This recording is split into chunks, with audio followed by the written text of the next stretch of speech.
지금 에스더서 우리 함께 보고 있습니다. 어제 7장에서는 이제 에스더가 왕 앞에 엎드려서 구하여서 결국 이제 하만이 이제 처형되는 스토리가 나왔습니다.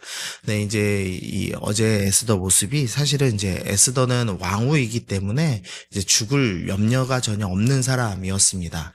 뭐 죽을 염려가 없는 뿐 아니라 사실 하만은 에스더가 유다인인 것을 알지도 못했습니다. 그리고 안다고 해도 사실 이 왕의 부인인 왕후에게 적용될 법도 아니었습니다.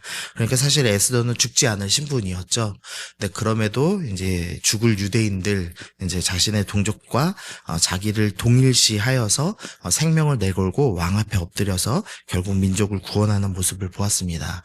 이제 마치 예수님의 모습과 닮았죠. 예수님께서 우리를 위해서 우리와 같이 몸을 입으시고 그리고 나를 위해 죽으시는 예수님의 모습과 에스더의 이 헌신의 모습이 지금 닮아 있습니다.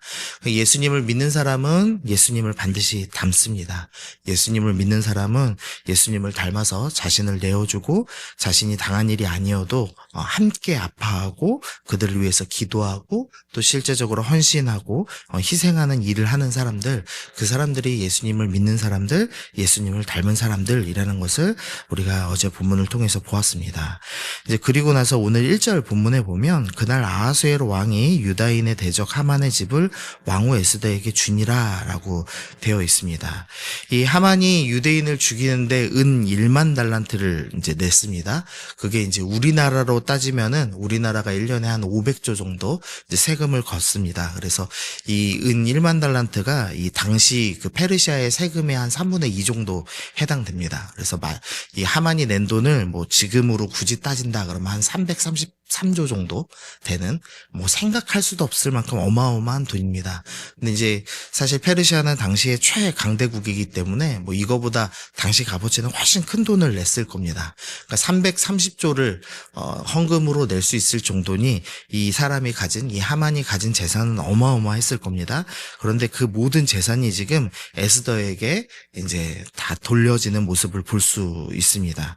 이 당시에 이제 페르시아 법은 이 처형된 죄인의 이 재산이 다 왕의 것이었기 때문에 이 왕이 에스더에게 이제 마음 졸인 이 보상으로 이 모든 재산을 이제 주었습니다. 그리고 2절에 보면 왕이 하만에게서 거둔 반지를 빼어 모르드게에게 준지라라고 합니다. 이제 하만에게 주었던 2인자로서 왕의 권한을 대신할 수 있던 그 반지를 이제 모르드게가 받았습니다. 이제 권력의 핵심의 자리에 이제 들어서게 된 거죠.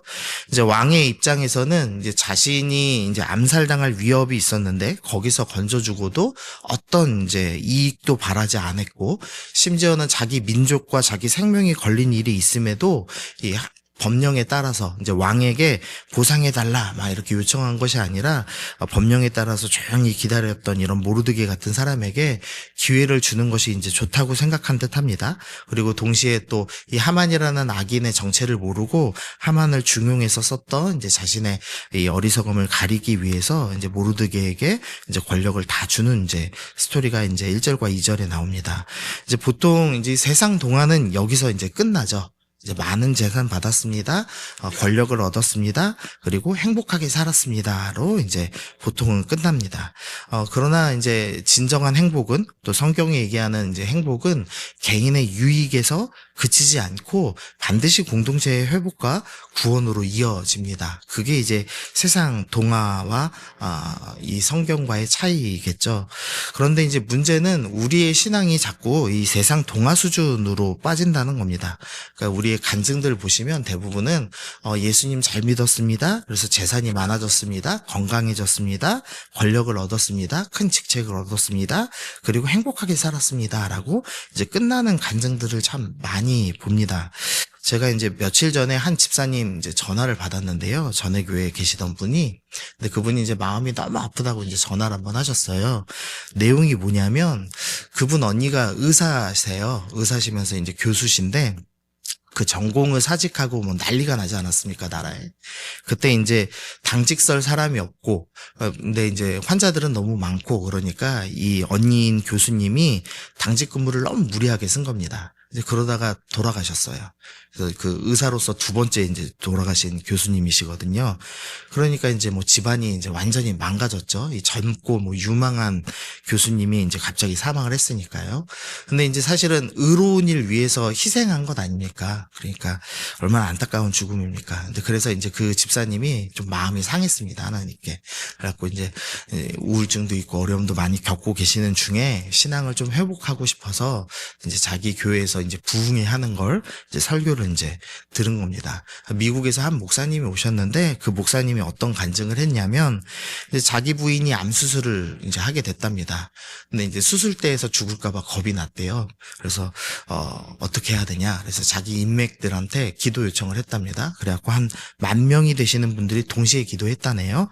그러고서 이제 그 목사님이 뭐라고 간증을 하냐면 10,000명이 기도하는데 어떻게 죽습니까? 수술이 너무 잘 됐습니다. 할렐루야 이러고 이제 간증을 끝내시더래요. 근데 이제 이 집사님 입장에서는 어떻게 이제 받아들여지냐면 그럼 우리 언니는 기도 안 해서 죽은 거야? 내가 기도할 사람 10,000명 못 모아서 죽은 거야? 이제 이런 느낌이 된 거죠. 그러니까 물론 뭐 그 목사님이 악의를 가지고 간증을 한 건 아니지만 우리의 간증이 대부분은 자기 이익에서 딱 그치는 겁니다. 그러니까 세상이 어떻게 돌아가든지 중요한 게 아니라 내가 그걸 피했다. 에 항상 이제 국한이 되는 거죠. 그러나 이제 성경이 얘기하는 진정한 행복, 성경이 얘기하는 그 신앙은 절대 개인 행복에서 끝나지 않습니다. 자기의 이익에서 멈추지 않고 공동체를 위한 헌신, 공동체의 회복, 공동체의 구원이 이어지고 있다라는 것을 우리가 좀 기억해야 됩니다. 3절 말씀 다시 보시면은요, 분명히 1절과 2절에서 지금 에스더가 어마어마한 재산을 얻었고, 모르드게도 이제 왕의 2인자가 돼서 사실은 이 하만의 법령에서 구원받았죠. 그런데 에스더가 다시 왕 앞에 엎드립니다. 그래서 4절에 보면 왕이 에스더를 향하여 금규를 내미는지라, 이 금규, 이 금지팡이를 내밀 때에는 왕의 허락이 없이 엎드렸을 때 왕이 원래는 이 사람을 죽일 수도 있다고 그랬죠. 그래서 왕이 이제 살려준다라는 조건으로 이 금규를, 이 금지팡이를 내미는데 다시 그 금지팡이를 내미는 장면이 나옵니다. 그러니까 3절에서 에스더는 또 생명을 걸고 엎드리는 스토리가 나온 겁니다. 자신들은 구원받았는데 이 아직 구원받지 못한, 아직 하만의 법령이 취소되지 않았기 때문에 에스더가 또 한 번 생명을 거는 스토리가 나오는 겁니다. 그러니까 예수님 믿는 사람들이 이제 예수님 믿으면 분명히 행복해집니다. 이제 개인의 삶의 변화가 크게 일어나죠. 근데 보통 이제 거기서 그치는 겁니다. 내가 예수 믿고 내가 복 받고 나의 삶의 문제가 해결되고 나는 이제 좀 괜찮게 산다. 그러면 이제 거기서 아멘하고 끝나는 거죠. 근데 그게 아니라 다른 이들을 위해서, 아직 구원받지 못한 이들을 위해서, 아직 이 세상의 악과 죄의 길에 시달리는 사람들을 위해서 무릎 꿇고 기도하고 실제로 울고 헌신이 이어져야 하는 것을 오늘 에스더가 우리에게 이제 보여주고 있는 겁니다. 그래서 우리의 신앙이 좀 개인의 유익에서 넘어서 공적인 신앙, 그러니까 공동체를 위해서 실제로 희생하고 헌신하는 신앙으로까지 성장하는 그런 은혜를 여러분도 좀 누리시기를 소원합니다. 또 우리 5절 말씀 보시면 이제 에스더가 이제 왕께 구하는 장면이 나옵니다. 왕께 구하는데 이르되 왕이 만일 즐거워하시며 내가 왕의 목전에 은혜를 입었고 또 왕이 이 일을 좋게 여기시며 나를 좋게 보실진대라고 하면서 이야기합니다. 에스더가 사실은 불평해야 됩니다. 왜냐하면 왕이 지금 하만이 한 잘못을 다 봤습니다. 그런데 하만이 한 법령을 처리할 생각도 못하고 있는 겁니다. 자기가 무슨 잘못한지도 전혀 모르고 있습니다. 그러니까 이제 에스더가 사실은 아니 어떻게 이렇게 멍청하십니까? 뭐 이렇게 뭐 화를 내도 뭐 무방할 정도로 지금 왕은 무지하죠. 그런데 에스더가 왕에 대한 불평으로 지금 간구하는 게 아니라 왕이 즐겨하시면, 내가 왕의 목전에 은혜를 입었으면, 이 일을 좋게 여기시면, 왕이 나를 좋게 여기시면 해달라고 간청을 하는 스토리가 나옵니다. 이렇게 예의를 갖추고 바르게 기도하고 있는 거죠.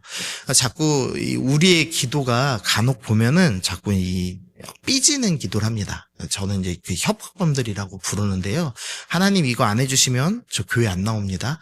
이제 하나님 이거 안 해주시면 저 헌금 안 합니다. 하나님 이거 안 해주시면 저 이제 교사 때려칩니다. 이제 이런 식으로 자꾸 하나님을 협박하면서 기도합니다. 마치 이제 하나님께서 이 땅의 불의를 다 조장하시기로 한 것처럼 이렇게 막 그런 식으로 기도를 하죠. 그러나 에스더는 실수한 악한 왕에게도 예의를 갖춰서 기도를 하고 있습니다. 그러니까 우리의 기도가 이 악한 왕에게 구하는 간청 수준도 안 되면 안 되겠죠. 그러니까 이 에스더가 하는 이 바른 기도를 우리가 좀 배울 필요가 있습니다. 우리가 악한 왕에게도 이런 예의를 갖춰야 한다면 온 우주의 왕이신 하나님께 예의를 갖춰서 기도하는 것은 너무나 당연할 것입니다. 뿐만 아니라 우리의 왕이신 하나님은 모든 불의를 미워하시고 이 땅 가운데 완전한 정의를 이루실 유일하신 왕이십니다. 그래서 그분이 어떤 분이신지를 좀 기억하시면서 하나님이 좋게 여기시면 하나님의 뜻이라면 그 뜻을 이루어 주옵소서라고 기도하며 하나님께 바르게 기도하는, 협박하지 아니하고 삐지지 아니하고 하나님께 바르게 기도하는 신앙인이 되어야겠습니다. 그리고 나서 이제 드디어 이제 왕이 깨닫고 이제 왕의 반지로 인을 치고 이제 법령을 내는 스토리가 나옵니다.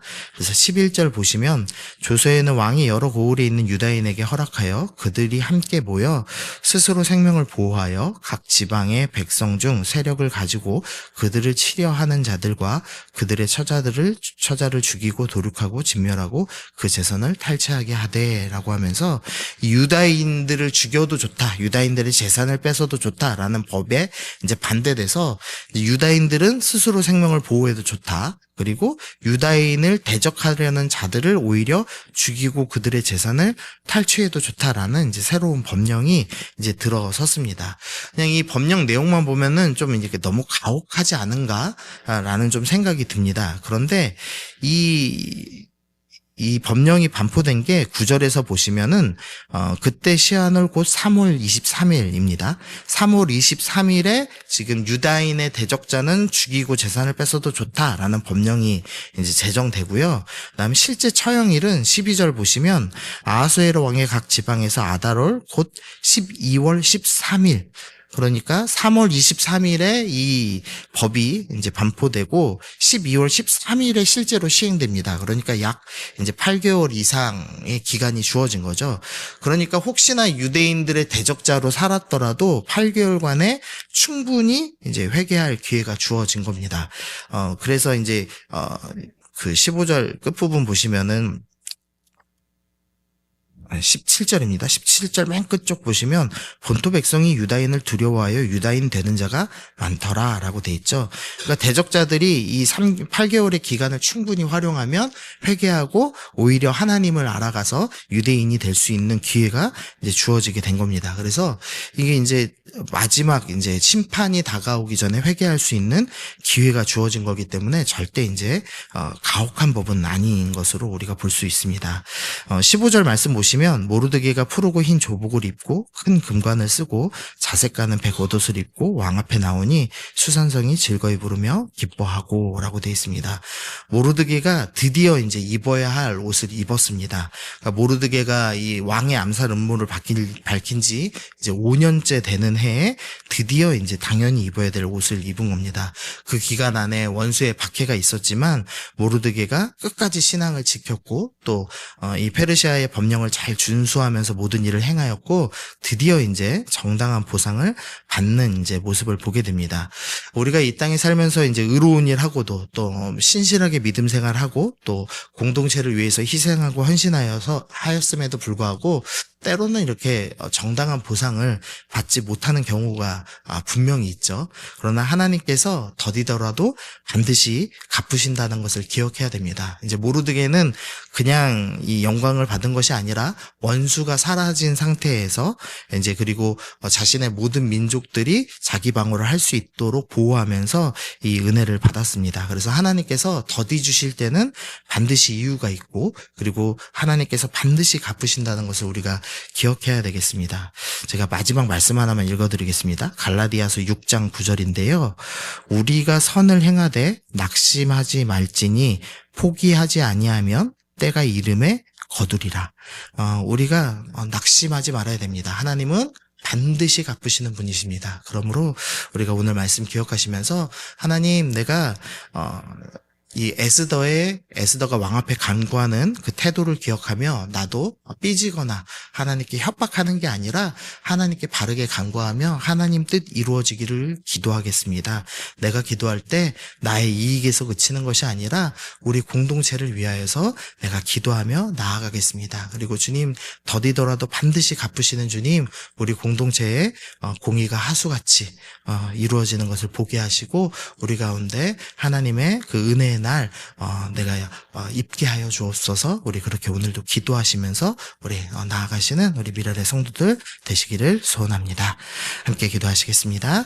주님 감사합니다. 하나님 아버지, 에스더와 모르드게가 하나님의 은혜로 영광 받는 모습을 우리가 살펴보았습니다. 하나님 더디더라도 반드시 갚으실 뿐 아니라 오히려 원수를 물리치고 공의가 선언되는 놀라운 일들로 더 크게 갚으시는 하나님의 모습을 우리가 오늘 본문을 통해 살펴봅니다. 그러므로 우리가 두려워하지 아니하고 낙심하지 아니하고 오늘도 가장 선하게 역사하실 하나님 앞에 엎드려 간구하며 우리가 기도하기를 소원합니다. 하나님 끝까지 믿음 지키며 기도하여서 영광의 날을 보는 우리 모두가 되게 하여 주옵소서. 감사드리며 예수님의 이름으로 기도드립니다. 아멘.